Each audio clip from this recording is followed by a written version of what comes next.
रानी जनी कर परेशान हो, काहे खाती कर तारू नींद हरान हो।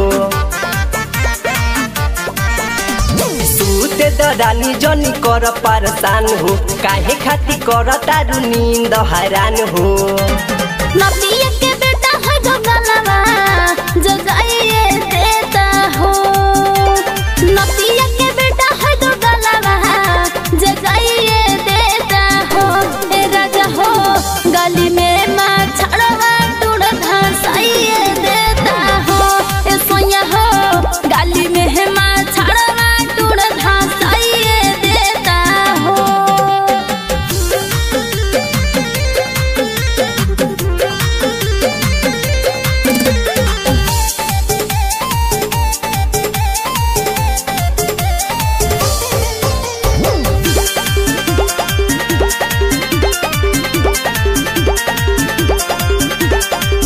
करत तंग राख तू तोप के नहतिया के बेटा है तो रखले बनोच के।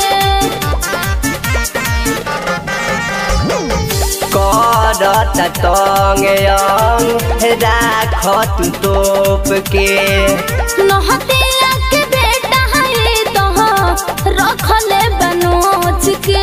जही से तुम जहला वो सही मजा लेता हो। ए राजा हो गाली में माँ छड़वा हटूड़ा धसाइए देता हो। ए सोया हो गाली में माँ छड़वा हटूड़ा धसाइए देता हो।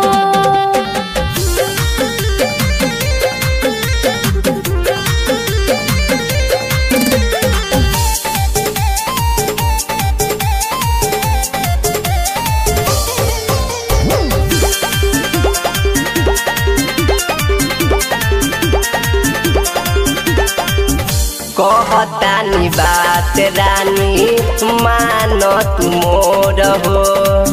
आज छोड़ाइले हम उड़ल पर हो।